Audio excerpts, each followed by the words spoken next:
آگے چلتے ہیں جی، صفحہ نمبر 285 پر ہے جی۔ یہ یہاں پہ آپ دیکھیں کہ وہ حضرت مسیح موعود علیہ السلام پہ وہ اعتراض کرنے لگے، حالانکہ وہ پیچھے وہ پوری اصرات جو ہے وہ بیان کر رہا ہے۔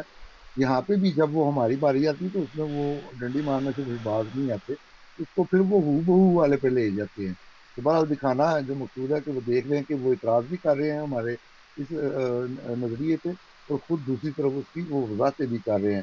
تو یہی کہتے ہیں کہ ہر ایک نے اپنے عقل کے مناسب حال جو ہے اس کی وہ وضاحتیں کی ہیں، اور جب یہ پھر اعتراض کرنے پہ آتے ہیں تو ان ساری باتوں کو بھول کے ایک اور اس کو رنگ دے کے تو پھر اس پہ اعتراض کرتے ہیں۔ جی مطلب یہ بھی پڑھ دیں لکھا تاکہ ہے، پھر یہ نہ کہے کہ ہم نے کوئی بات جو ہے وہ چھپائی ہے اس میں، جو انہوں نے جیسے لکھا ہے انشاءاللہ وہ ہم بیان کریں گے۔ لیکن مشائخ مستقیمہ الاحوال کمون و بروز کا ہرگز بیان نہیں کرتے اور ناقصوں کو بلاؤ فتنہ میں نہیں ڈالتے۔ تو اگر بیان ہی نہیں کرتے تو آپ کے جو خاطہ بتا رہے ہیں فلاں فلاں بندے نے خط فلانے فلانے بندے کو لکھا تھا، آپ تک کیسے پہنچ گیا ہے وہ خط؟ جس طرح آپ تک پہنچا ہے اسی طرح وہ ہر بندے تک پہنچا ہے۔ یہ دیکھیں نیچے اعتراض ہو رہا ہے جی، مرزا غلام محمد قادری علیہ السلام نے جب ذلی اور بروزی نبی ہونے کا دعویٰ کیا تو اس کی مراد یہ تھی کہ حضرت صلی اللہ علیہ وسلم کی روحانیت مجھ میں نفوذ کر گئی ہے، جس طرح جن کسی انسان کے میں آ کر اس کی نہیں اپنی بولی بولتا ہے، جب کہتا ہے کہ میں نبی ہوں، یہ میں نہیں کہہ رہا، یہ آواز حضور صلی اللہ علیہ وسلم کی ہے اور میں تو ان کا صرف بروز ہوں۔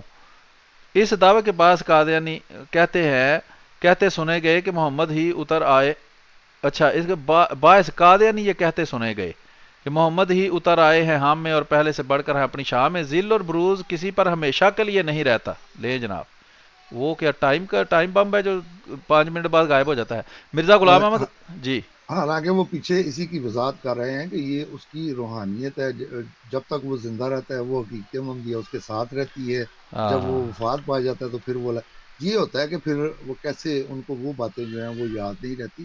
یہ الفاظ جو ہیں وہ تھوڑے سے مس ہوئے ہیں، جو پروگرام یہ دیکھ رہے ہیں وہ دھیان سے پڑھ لیں۔ یہ جو آخر والا حوالہ ہے کہ حضرت مرزا غلام احمد قادیانی علیہ السلام نے جب ذلی اور بروزی نبی ہونے کا دعویٰ کیا تھا تو اس کی مراد بھی یہی تھی، کہ ان کی مراد بھی یہی تھی کہ آن حضرت صلی اللہ علیہ وسلم کی روحانیت مجھ میں نفوذ کر گئی ہے۔ یہ نہیں کہ وہ خود محمد صلی اللہ علیہ وسلم دوبارہ پیدا ہوئے ہیں، بلکہ یہ روحانیت کی بات تھی۔ اس حد تک اس کے الفاظ جو ہیں وہ صحیح ہے۔ اور جس طرح جن کسی انسان میں آ کر، یہ بہرحال یہ اس کی اپنی ذات ہے، اس کی میں تائید نہیں کرتا کہ اس سے یہ مراد ہے، نہ ہم نے یہ اس سے مراد لی ہے کہ نہ جس طرح ہی حضرت جن جو ہے، مسیح موعود علیہ السلام نے کہیں یہ جی لکھا ہے۔ یہ وہ اپنی طرف سے ہمارے دعوے کو پیش کرنے کی کوشش کر رہا ہے، تو اس سے بہرحال مجھے اختلاف ہے۔ آگے وہ کہتا ہے کہ میں نبی ہوں، یہ میں نہیں کہہ رہا ہوں، یہ آواز حضور صلی اللہ علیہ وسلم کی روحانیت کی ہے۔ یہ بھی بالکل غلط ہے کہ حالانکہ خود ان کے بزرگ جو ہیں وہ یہ کہتے ہیں، جیسا کہ ہم نے پچھلے والے میں دکھایا بھی تھا کہ جب وہ انا الحق کہتے ہیں تو اس وقت وہ خود نہیں بول رہے ہوتے، بلکہ وہ اللہ بول رہا ہوتا ہے، وہ اللہ کے الفاظ ہوتے ہیں۔ تو اب یہ دیکھیں کہ وہی وضاحتیں اور وہی باتیں جو ان کے بزرگ کہہ چکے ہیں کہ سبحانی معظم شانی وغیرہ، وہ اس وقت وہ نہیں کہہ رہے ہوتے بلکہ اللہ کہہ رہا ہوتا ہے۔ یہ اب یہ ہماری طرف منسوخ کر کے اس پہ یہ اعتراض کر رہے ہیں، حالانکہ ان کو اس پہ بھی اعتراض نہیں ہونا چاہیے تھا اگر یہ دعویٰ بھی ہوتا تو، اس لیے کہ خود ان کے بزرگ مانتے ہیں۔ اور اسی طرح ایک اور ہے ان کا دیوبندیوں کا یہ حوالہ ہے ان کے گھر کا ہی، تو اس میں وہ کہتے ہیں کہ مامی کئی نم اور مختلف الفاظ ہیں، اس وقت میرے وہ صحیح معین الفاظ جو ہیں میں نہیں شاید ادا کر رہا، کہ یعنی کہ کرنے والا کون، وہ تو وہی ہے۔ تو اس ہاں کے بارے میں بھی وہ یہ کہتے ہیں کہ وہ الفاظ جو ہیں وہ ان بزرگ کے نہیں تھے، بلکہ وہ اس وقت اللہ تعالیٰ نے ان کو یہ کہا، اور وہ اللہ تعالیٰ کے ہی الفاظ جو ہیں وہ دہرا رہے تھے۔ تو اس لیے یہ نہیں سمجھنا چاہیے کہ یہ بات انہوں نے کی کہ کرنے والا تو میں ہی ہوں۔ تو کہتے ہیں کہ نہیں، وہ کرنے والا جو میں ہوں، جو انہوں نے معجزہ دکھایا، وہ اس وقت ان کے اپنے الفاظ نہیں تھے، بلکہ اللہ تعالیٰ نے کہا کہ میں ہوں کرنے والا، تو وہ اللہ کے الفاظ کو ہی دہرا رہے تھے۔ تب بھی ان کو اعتراض نہیں ہونا چاہیے تھا، لیکن یہ یہاں پہ پھر بھی اعتراض کر رہے ہیں۔ تو یہ ہوتا ہے کہ جب انسان جو ہے، دو ہی باتیں ہیں، یا تو پھر وہ جاہل ہو، اس کو علم نہیں ہے کہ وہ کیا کہہ رہا ہے اور کیا کر رہا ہے، تو پھر وہ اعتراض کرتا ہے۔ جہالت کوئی بری بات نہیں، ان مانو کہ بے شمار چیزیں ہیں جس کا مجھے علم نہیں، میں ان سے جاہل ہوں، تو یقیناً میں اس پہ اعتراض کروں گا، لیکن جو میرا علم بڑھے گا تو وہ میرا اعتراض جو ہے وہ ختم ہو جائے گا، پھر مجھے پتہ چل جائے گا کہ ہاں یہ بات اس طرح نہیں، اس طرح ہے، ان معنوں میں جاہل۔ دوسری بات یہ ہے کہ جیسا کہ ہم نے کہا تھا کہ پھر حدیث میں آتا ہے کہ جب تو شرم ہو یا چھوڑ دے تو پھر جو چاہے کر۔ تو اب یہ دو ہی باتیں ہیں، یا تو ان کو علم نہیں تھا، اور علم میں اس لیے کہہ رہا ہوں کہ یہ خود اس کی ذات کار آئے ہیں، اس کا مطلب ہے کہ ان کو علم تھا، تو پھر اس پہ دوسرا ہی جو ہے وہ حدیث ہی صادق آ سکتی ہے کہ انہوں نے جب حیا چھوڑ دیے تو پھر جو چاہے کریں۔ تو جی مطلب آگے دیکھتے ہیں ہم کہ کیا لکھا ہے۔ اس میں احمد بٹ صاحب ایک اور بات بھی غور طلب ہے کہ جس بندے کا مقصد اگلے کی اصلاح ہو یا اپنی اصلاح ہو، یا حق کو پہنچانا ہو یا حق کی تلاش کرنا ہو، وہ اس طرح کے کام نہیں کرتا کہ جانتے بوجھتے ہوئے بھی ایک بات کو غلط رنگ میں پیش کر کے عوام اور ناس جو ہے اس کو دھوکہ دینے کی کوشش کرے۔ قرآن کریم کے اندر جو پچھلے انبیاء کے منکر ہیں اور خود رسول کریم صلی اللہ علیہ وسلم کے منکرین ہیں، یہودی ہیں، اہل بیت، یہ اہل کتاب وغیرہ ہیں، ان کی یہ صفت بیان کرتا ہے کہ وہ یہ غلط کام کرتے ہیں حالانکہ وہ جانتے ہیں۔ یہ بار بار قرآن کریم میں اللہ تعالیٰ نے اس بات کا ذکر کیا ہے تاکہ پتہ چلے کہ وہ لوگ انجانے میں یہ کام نہیں کرتے، وہ لوگ جانتے بوجھتے ہوئے یہ غلط کام کرتے ہیں، جس طرح کہ یہ یہاں صاف نظر آ رہا ہے اور ثابت بھی ہو رہا ہے کہ اس بات کو جانتے بوجھتے ہوئے یہ غلط رنگ میں پیش کر رہے ہیں۔ اچھا، کہتے ہیں جی ذل اور بروز ہمیشہ کے لیے نہیں رہتا، مرزا غلام احمد قادری علیہ السلام اپنی موت تک اپنے ان دعوی پر قائم رہے، سو اس طرح کسی طرح نہیں مانا جا سکا کہ اس کے اندر سے کوئی اور حقیقت بول رہی تھی۔ آگے ہے جی صفحہ نمبر 286، حلول۔ اب وہ کہتے ہیں جی کسی دوسرے کا وجود مستقل طور پر کسی میں اترنا یہ حلول ہے۔ ہندوؤں کا عقیدہ ہے کہ خدا اپنے مقبول بندوں جیسے رام کرشن برہم میں اترا اور دوان میں حلول کر گیا۔ اب یہ اوتار خدائی صفات اور اس کی قدرتوں کے مظہر ہیں۔ یہ دیکھیں لفظ پھر بھی مظہر ہی استعمال ہوا ہے۔ اچھا، اور جب لوگوں کو نفع نقصان دینا انہی کے اختیار میں دیا گیا تو ضرور تھا کہ انسان انہی کے آگے جھکے اور انہی کی عبادت کرے۔ اب یہ جو عقیدہ ہے ویسے جہاں تک مجھے پتا ہے یہ جو سرکاری مسلمان ہیں ان کے اندر باقاعدہ پایا جاتا ہے۔ یہ احمد بٹ صاحب وضاحت کر دیں گے کہ دیوبندی بھی یہ مانتے ہیں کہ جو صوفیاء یا بڑے بڑے قطب الاقطاب یا اس طرح کے جو لوگ ہیں یہ جن کو مانتے ہیں ان کو نفع اور نقصان دینے کا اختیار دیا جاتا ہے۔ بریلویوں کا مجھے پتا ہے اور شیعوں کا بھی مجھے پتا ہے کہ وہ مانتے ہیں کہ جو بزرگ ہیں، صوفیاء ہیں، اولیاء اللہ ہیں جن کو وہ کہتے ہیں عام طور پر، ان کو اللہ تعالیٰ کئی اختیارات دے دیتا ہے، جیسے بچے دینے کا اختیار اور مسائل حل کرنے کا اختیار۔ جیسے کہتے ہیں کہ جو حضرت علی ہیں ان کے بارے میں کہتے ہیں کہ یا علی مدد کے، ان کو اختیار ہے کہ وہ مشکل کشا ان کو کہتے ہیں کہ مشکل حل کرنے کا اختیار ان کو دیا جاتا ہے۔ لیکن یہ دیکھیں یہاں واضح طور پر کہہ رہے ہیں کہ اگر نفع اور نقصان دینے کا انہیں اختیار دیا گیا ہے تو ضرور ہے کہ انسان ان کے آگے جھکے اور انہی کی عبادت کرے۔ جی احمد بٹ صاحب اس پر کچھ تبصرہ کرنا چاہیں گے یا آگے چلیں؟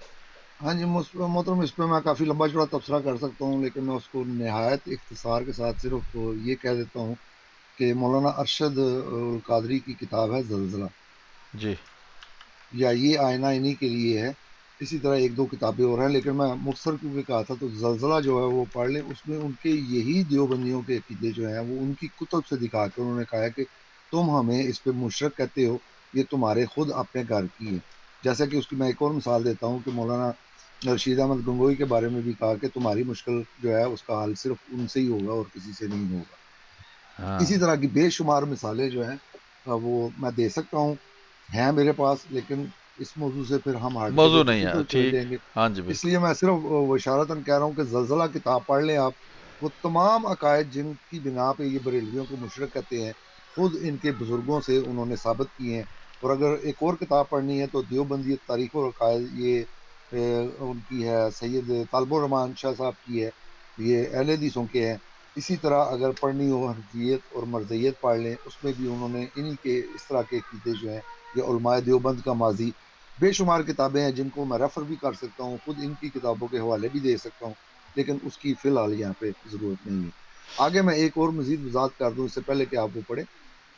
جس پہ انہوں نے یہ الزام یہ بات کی ہے کہ بعض غالی ملنگ جو ہیں، محترم یہ تشریح خود دیوبندیوں نے کی ہوئی ہے، جس کو اب یہ غالب ملنگ کہہ کے تو یہ بات بیان کرنے لگے ہیں۔ خود ان کے گھر سپ میں یہ بات موجود ہے، لیکن جیسا کہ میں نے کہا کہ اس وقت وہ ہمارا موضوع نہیں ہے، اتنا میں نے بتا دیا ہے کہ یہ ان کے گھر میں ان کی خود اپنی وضاحتیں جو ہیں موجود ہیں، جس پہ اب خالد محمود صاحب جو ہیں وہ اعتراض کرنے لگے۔ جی محترم آپ یہ پڑھ دیں۔ احمد بٹ صاحب ایک چیز کی اور وضاحت کر دیں کہ یہ خالد محمود صاحب پہلے کرسچن تھے اور پھر وہ انہوں نے یہ والا اسلام اور قبول کر کے دیوبندیت کو قبول کیا تھا، یا آپ کے علم میں ہے کوئی؟ میں نے سنا ہے اس طرح کی کوئی بات تھی۔ جی میں نے بھی یہی سنا ہے ان کے بارے میں کہ پہلے وہ عیسائی تھے اور بعد میں انہوں نے اسلام ٹھیک ہے، قبول پھر کیا اس ہے۔ میں یہ بھی مجھے میرے ذہن میں آیا تھا کہ یہ بھی ہو سکتا ہے کہ ان کا مطالعہ ہی نہ ہو ان کتابوں کا جن میں ان باتوں کو جو ہے وہ قبول کر کے اور ان کی وضاحت کی گئی ہیں، اور انہوں نے انجانے میں اپنا ہی رد کر دیا ہو دوسرے دیوبندی نہیں ساتھیوں محترم، کا۔ میں آپ کی یہ جو ایکسکیوز آپ ان کی طرف سے کر رہے ہیں یہ میں اس لیے قبول نہیں کرتا کہ ابھی اسی کتاب میں انہوں نے خود بروز اور کمون کی جو ہے وہ وضاحتیں کی ہوئی ہیں، اور وہ انہوں نے مکتوبات کا بھی حوالہ دیا ہے، تو اس کا مطلب یہ ہے کہ ان کے علم میں تھا یہ، ٹھیک ہے ورنہ جی، وہ آگے یہ چلتے ہیں جی، صحیح ہے ورنہ تاکہ وہ یہ عنوان باندھ کے تو یہ باتیں جو ہے وہ بیان نہ کرتے، کرتے نا، ان کا ٹھیک۔ علم تھا۔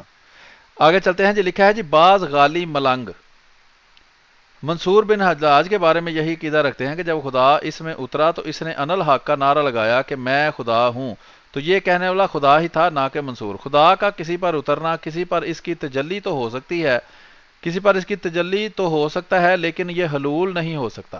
اچھا جی، حلول یہ ہے کہ اس پر اترنے والا اسی میں مل کر رہ جائے اور اسی میں ان دونوں میں اتحاد ہو جاتا ہے۔ صوفیہ کرام وحدت کے قائل ہیں، اتحاد کے نہیں۔ یہ دیکھیں وہی بات جو ہم پچھلے حوالوں میں دکھائے ہیں کہ صوفیاء کیا ہیں جی، وہ وحدت کے قائل ہیں، اتحاد کے نہیں، اور دونوں میں بنیادی فرق ہے۔ وحدت یہ ہے کہ اللہ تعالیٰ کے سامنے ہر چیز کالعدم ہے، نہ ہونے کے برابر ہے، اور وجود حقیقی صرف اسی کا ایک ہے۔ وحدت الوجود میں یہی آواز سنائی دے رہی ہے۔ یہ وحدت الوجود کا عقیدہ آ گیا جی۔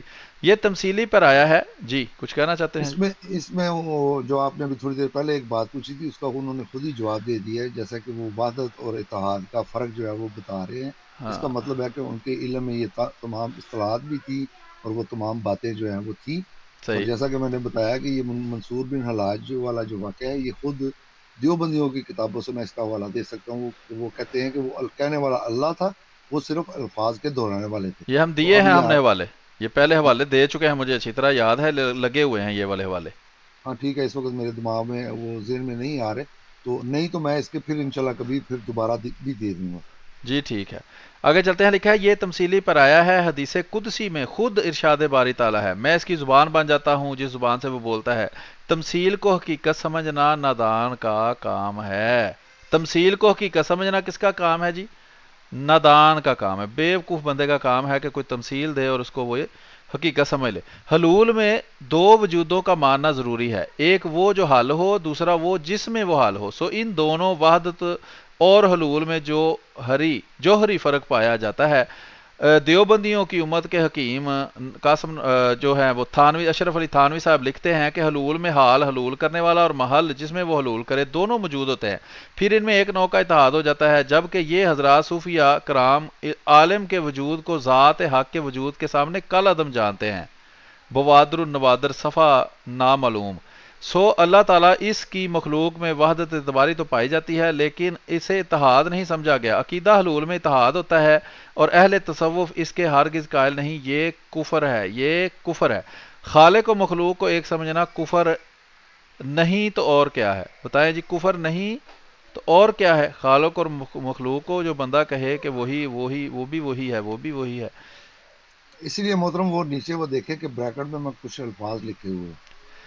کرما والا کون، کرن والا کر کون تے کران والا کون؟ کرنے والا کون، کروانے والا یہ کون؟ رشید احمد گنگوئی صاحب کا وہ فاش عورت والا واقعہ ہے، اس کی طرف اشارہ ہے۔ جی بالکل، کہ یہ کہہ رہے ہیں کہ وہ دونوں کو ایک سمجھنا جو ہے یہ کفر ہے، ٹھیک ہے۔ اسی جی جی، بات کو وہ کفر کہہ کے آئے ہیں جو کہ ان کے رشید احمد گنگوئی صاحب جو ہیں وہ معاہد کے قصے میں کے وہ بیان کرتے ہیں کہ وہ رنڈیاں جو تھی اس میں انہوں نے یہ کہا کہ نعوذ باللہ کفر نقل کفر کفر نہ باشد، کہ کرنے والا بھی وہی ہے اور کروانے والا بھی وہی ہے۔ یعنی تو کہ یہ ہے بدکاری جو کرنے والا اور بدکاری کروانے والا ایک ہی کروانے بندہ والی ہے۔ دونوں ایک ہی ذات ہیں۔ تو یہ دیکھ لیں کہ یہ فلسفہ بھی آپ کے بزرگ نے ہی بیان کیا ہے، اسی وجہ سے میں نے وہ بریکٹ میں اس کے وہ الفاظ جو ہیں وہ لکھے ہوئے ہیں۔ جی محترم۔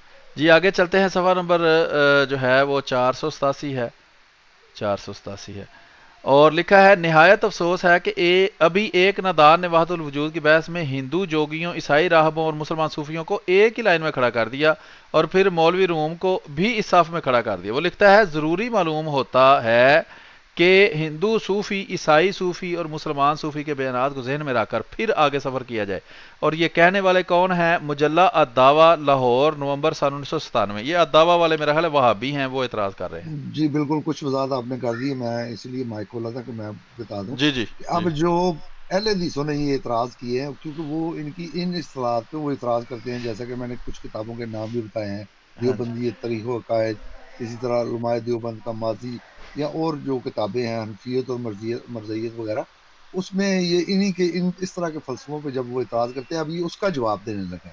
ہاں یہ ہوتا ہے کہ جب جواب دینا پڑے تو پھر ان کا کی اصطلاحاتیں بھی بدل جاتی ہیں، پھر ان کو بہت سی باتیں یاد آ جاتی ہیں، لیکن یہ بھول جاتے ہیں کہ وہی اعتراض پھر انہی الفاظ کو بدلا کے جو ان پہ کیا گیا ہے جب یہ دوسروں پہ کرتے ہیں، یہ ہے جس کو میں ایک وہ خاص لفظ میں اس وقت وہ بولنا نہیں چاہ رہا، یہ ظاہر کرتی ہے یہ ان کم کی از کم منافقت تو یہ ہے ہی ہے کہ نہیں؟ کم از کم منافقت کہہ لیں آپ، ورنہ اس کے لیے وہ جو سخت الفاظ ہیں وہ میرے ذہن میں آ رہے ہیں، لیکن میں وہ یہاں پہ اظہار نہیں کرتا، ٹھیک، سمجھنے والے جو ہیں وہ خود سمجھیں۔ جی محترم آگے چلتے ہیں۔ جی آگے چلتے ہیں۔ آگے لکھا ہے کہ اہل زہد کے لیے، اس میں لکھا ہے کہ اس نادان کو اتنا بھی علم نہیں کہ صوفی کے لیے کبھی بھی جوگیوں کا لفظ استعمال نہیں، ہندو جوگی اور عیسائی راہبوں کے لیے نہیں بولا گیا صوفی کا لفظ۔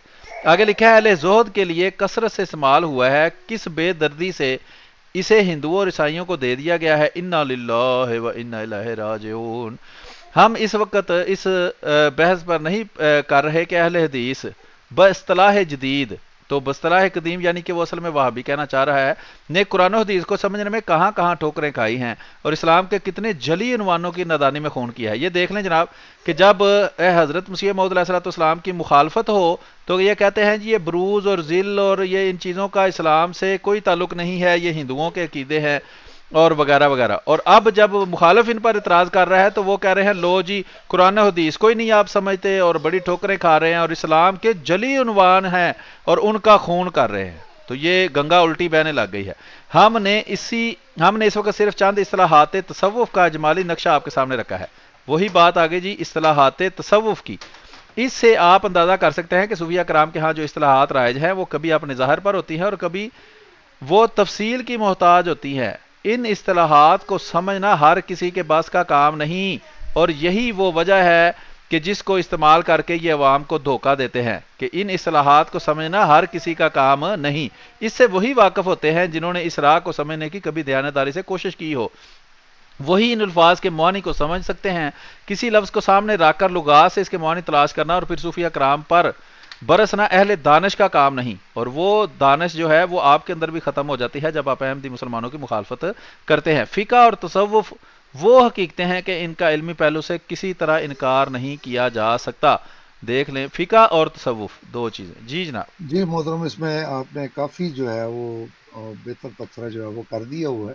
اب یہ دیکھیں کہ خود ان کے حکیم علوم جو اشرف علی تھانوی صاحب ہیں وہ بھی یہ کہتے ہیں کہ جب اہل حق کی مخالفت کی جاتی ہے تو اللہ تعالیٰ پھر ان سے وہ عقل جو ہے وہ چھین لیتا ہے۔ بظاہر وہ اپنے آپ کو عقل مند سمجھتے ہیں اور اس کا دعویٰ کرتے ہیں، لیکن جب اہل حق کی مخالفت کرتے ہیں تو پھر اللہ تعالیٰ ان سے وہ عقلیں جو ہیں وہ سلب کر لیتا ہے۔ یہاں پہ بھی یہ دیکھیں کہ انہوں نے بالکل اب وہی جواب دیا ہے کہ یہ ہر کسی کے سمجھنے کی باتیں نہیں ہیں، جو وہ دیانت داری کے ساتھ سمجھنا چاہتا ہے اس کے لیے تو کوئی مشکل نہیں ہے، لیکن جو جس کے دلوں میں وہ کجی ہو وہ پھر ان الفاظ کو کہتا ہے کہ وہ لغت سے اس کا مطلب نکال نکال کے، حالانکہ اس کے جو معنی ہیں وہ صرف لغت پہ منحصر نہیں ہے بلکہ وہ اصطلاحیں ہیں، ان کی تفصیلیں ہیں۔ تو یہ اب یہاں پہ اس کو یہ یاد آ گیا ہے، تو یہی بات جب جیسا کہ آپ نے بھی کہا کہ جب جماعت کہتی ہے کہ یہ ہمارا یہ دعویٰ نہیں ہے جو تم ہماری طرف منسوب کرتے ہو، تو پھر ان کو پتہ نہیں کیا ہو جاتا ہے کہ یہ وہ سمجھنے کی پھر کوشش نہیں کرتے جو یہ یہاں پہ دوسروں کو سمجھانے کی کوشش کر رہے ہیں۔ تو یہ ہوتا ہے محترم کہ جب اپنے گھر میں آگ لگتی ہے تو پھر اس وقت ان کی صورتحال جو ہے وہ مختلف ہو جاتی ہے۔ وہی الزام جب اپنے پہ لگتے ہیں تو پھر ان کو بڑی وضاحتیں بھی یاد آ جاتی ہیں، جیسا کہ اور مثالوں میں بھی اس کی مثالیں جو ہیں وہ دی جا سکتی ہیں، بے شمار اس کی مثالیں ہیں، لیکن ہم اپنے موضوع پہ اس وقت رہتے ہوئے آگے چلتے ہیں دونوں۔